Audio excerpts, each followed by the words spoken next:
Hey, hey, hey! Good evening, everyone. Hope you're doing well, ladies. I am I'm a bit buzzing today. I've just been delivering a speaking slot in another group, so I feel like I've got my I don't know, my talking head on today, and so it's like one to the next. I'm buzzing. It was a group of amazing women that sort of been put together to give so much value, and it was nice to be there. So that's why I'm buzzing a little bit. But how are you doing? How are you holding up? Is it lockdown week 3 now or week 4? I've stopped counting. We'll just we'll come out when we will. But yes, hope you are doing okay. I know that for some of us it's hit harder than others. But we will get through it. It will pass. It has to pass, right? If you're new here, welcome. My name is Trust Oluwalu. I am a personal finance enthusiast and budget coach to women. I show them how to keep hold of more of their money through budgeting and mastering their personal finance. I love talking about it, and especially at a time like this where the financial world has been rocked completely, and so. By the way, if you catch this on YouTube, subscribe there as well. If you come on live while I'm here, say hello, say hi to me, so I know you're here. I know who's watching. Sorry, I'm gonna cough. If you watch it on replay, comment replay, so I know you're catching up as well. I can see some of you coming in, but Facebook doesn't exactly tell you who. So say hi, so I know you're here. If you hear something here that you think will be beneficial to someone, share it with them. It costs nothing, and it's just being that someone who gets that information across so that people can hear it, and give it a like. I see a like coming, so that's excellent. All right, ladies. So what I wanted to talk about today is what lessons can we learn? What are the lessons we can take home from what's happening? And if there's something I don't cover that you feel you've picked up as well, feel free to share it in the comments. Let's all share, let's all learn, because our experiences are going to be different. Of course, I'm coming from a financial money point of view, some things that I've picked up. Hi Elvira, oh, it's so good to have you live. I can't wait to be able to come see you guys, and the amount of traveling that's going to happen once this is over, it's going to be amazing. So what lessons can we learn? So I've put down some things on here that I'm going to talk through. Take off it what you can. What doesn't apply, leave it on the table. Some suggestions for things that maybe we want to take note of going forward. So let's start with the obvious. Number 1, the economy is volatile. It's unpredictable. That is the obvious. And we only have to think back to other times before where it's happened. If we think back to the 1930s, where we had they call it the Great Depression happening, where economies collapsed completely, we would have sort of times like straight after the war where things had to be rationed. I know that each country would have had a different experience, but those were tough times globally, thinking of things that not just affect one place but happens on a global scale. In more recent times, we had the recession, which happened in 2008, and that was a difficult time as well for a lot of people. The point being, we need to realize that it's not predictable. It's not as secure as you think. I think a lot of us have been surprised by how easy it's been to completely rock things, and I don't want us to forget that it is volatile. But then what can we do about it? Which sort of leads on to my next point. Now, while we might not be able to stop it completely, something we have control over is our headspace, is what's happening here. And I'm going to talk specifically to do with jobs. For those of us who are employed, who have a job, you want to approach your job in the headspace with the attitude to make it hard for you to be let go of, where you make yourself as irreplaceable as possible. You know, when it's time to let people go, you want to make yourself so valuable. Your name is not anywhere near the top of the list of people that are going to be let go.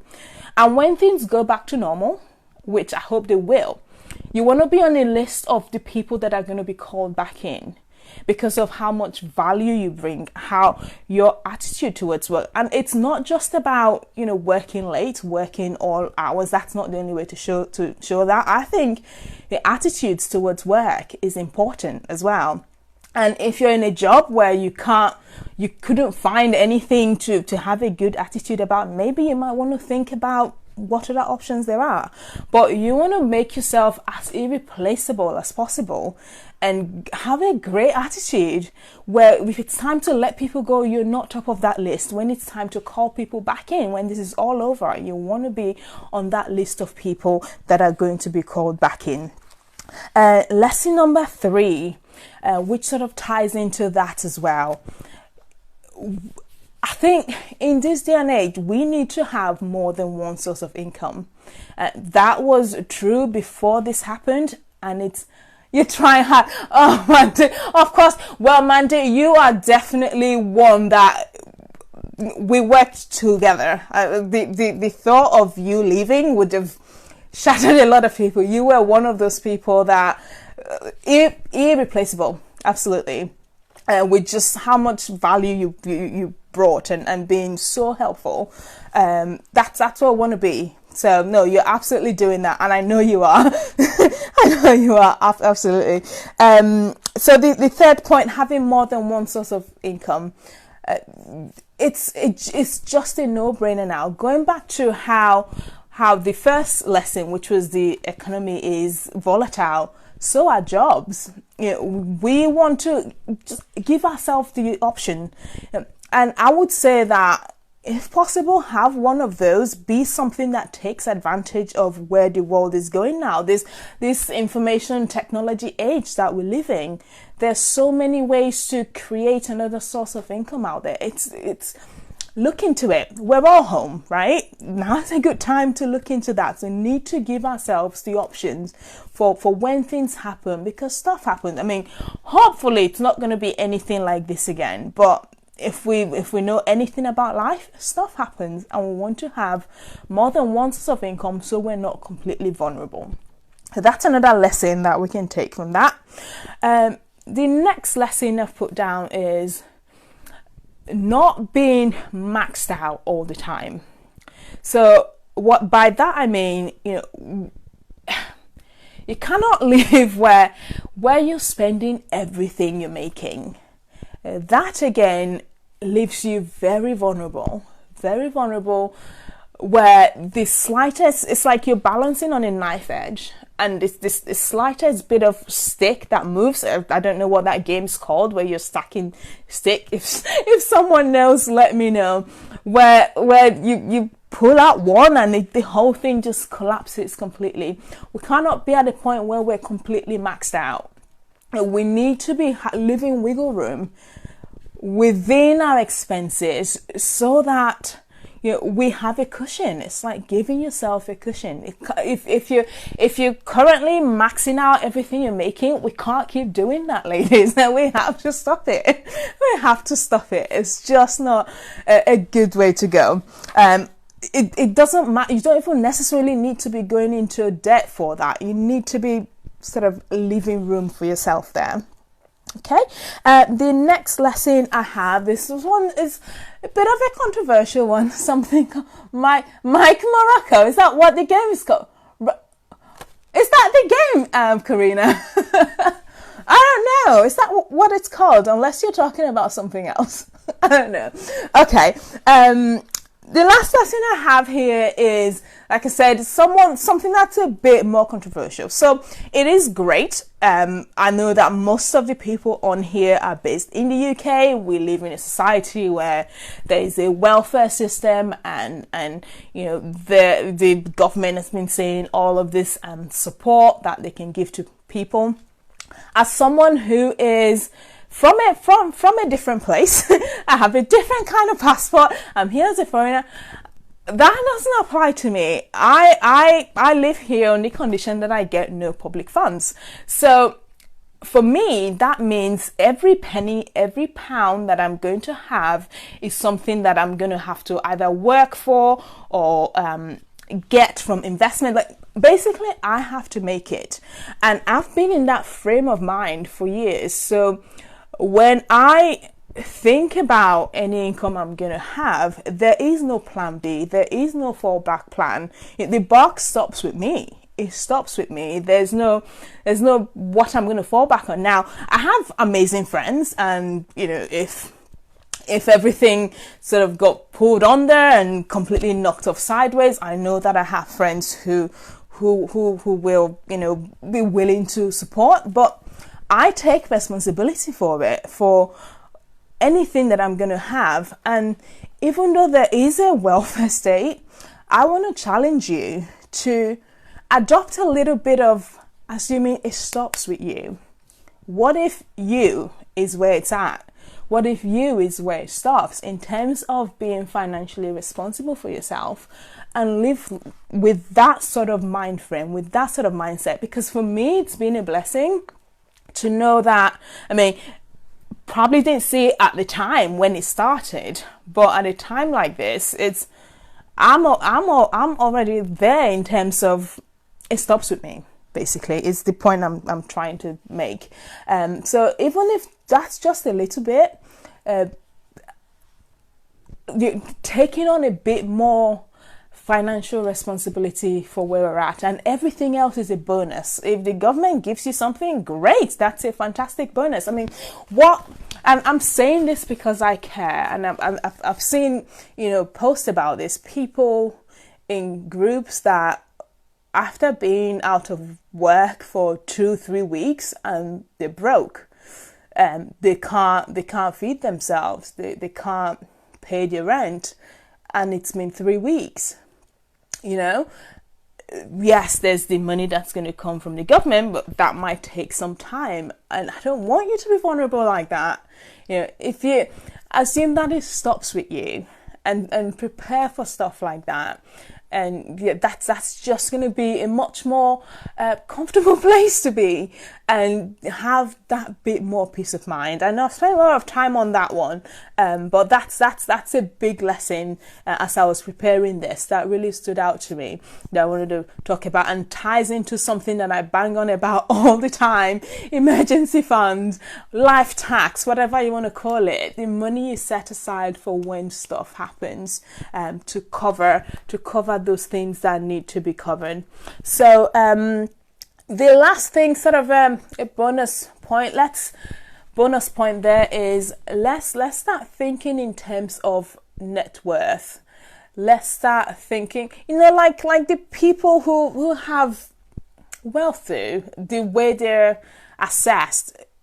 If you think of everything you own versus everything you owe, and subtract them, what is your net worth? We need to be thinking in terms of that, and we want that to be in the positive, because when stuff comes up, so you want to have things within your resources that either you can liquidate to create cash, but let's think in terms of net worth overall, and have things within our lives that are going to create a net positive and put us in a really strong place. So those are some of the lessons. I'm going to try and summarize it. So lesson number 1, the economy is volatile, is fragile. We have cases in history that have shown that this is something that happens. That's what it is.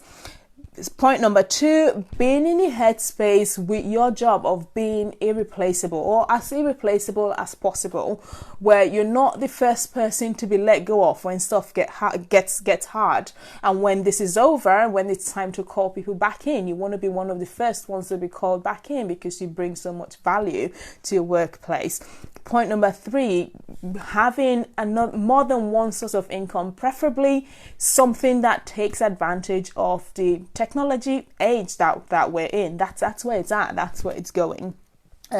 Point number 4, not maxing yourself out every month, not spending right up to the edge of what you make, or even worse, going into into debt. We can't be doing that.